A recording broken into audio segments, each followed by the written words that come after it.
Okay, perfect.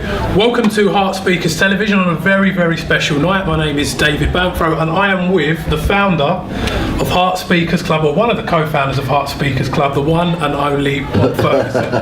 Bob, how you doing? Good to meet you, David. Yeah, excellent. Thanks very much. Good to see you. Bob, it's been a wonderful evening. Great speech as well. Thank you.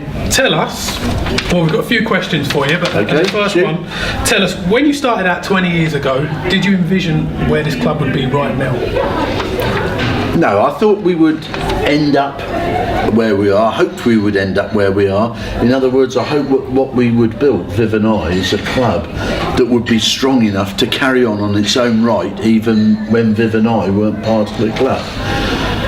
But I don't think we ever envisaged that so many people would leave the club and go and form their own clubs, and it would lead to such a healthy occupation of Hertfordshire, of Toastmasters.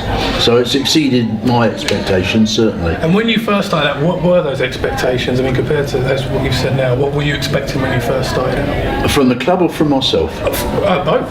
Right. Well, from the club, I really wanted it to provide a very good, supportive atmosphere. I'd come from a good club, North London Speakers.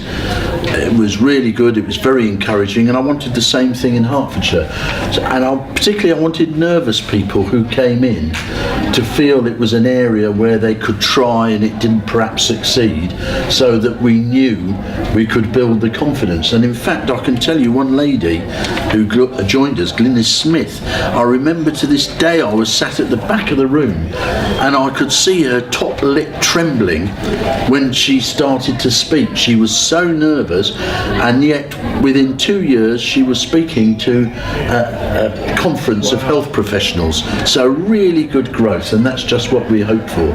Personally, I just wanted to improve my speaking. I'd found already by being in North West London Speakers and starting Hertfordshire that the more I was speaking, the less I was worrying about getting up and speaking, and the more I was focusing on my message and my audience. How surprised were you, or were you expecting, your own personal success, the things that you've achieved? Did you ever envision you would achieve that when you joined Toastmasters? Or? Certainly I didn't envisage it when I joined, and even when I started in the competitions, I didn't envisage that success. But I had some really good mentors, and I think one of the things that I learnt early, and it can be really tough for people to learn, if you want to be a good speaker, it's just the same as any other discipline, as being a good musician, as being a good sports person, whatever it is, you've got to put in the work right from the beginning. And I had some good mentors who made that point to me, and as a result of that, I put in the work, and then I started to notice the results. And once you see the results of your effort,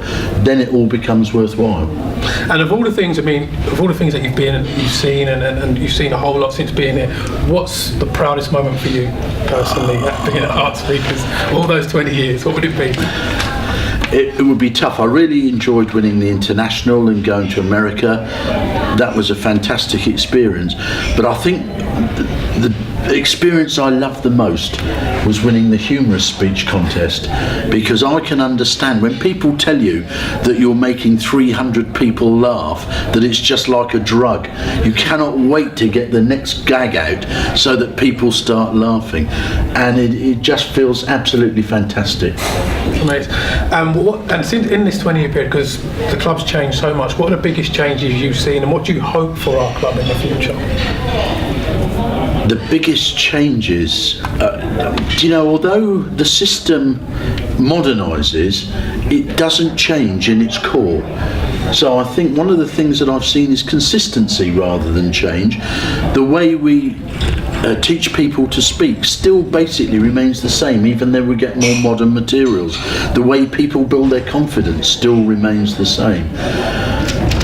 What I hope is that we've been a very strong community club, and in the future there's the new education programme coming in, and I think that's going to help business people perhaps more, but I hope we don't lose that aspect of just helping people in the community, not wanting to stand up and do business speeches, not wanting to do after dinner speeches or professional speeches, but really just wanting to improve their confidence. And for any person looking to join Toastmasters, and even particularly Heart Speakers Club, what advice would you give to them? Join now. Don't waste any time. Join now, because the sooner you start the process, the sooner you start benefiting, and the better you will feel. It's immense to watch people gain confidence through the Toastmasters process, and it won't start until they start. So they get signed on the dotted line now. Start now. Start now. Absolutely. Thank you, Bob Ferguson. That's Thank a pleasure, you so David. much.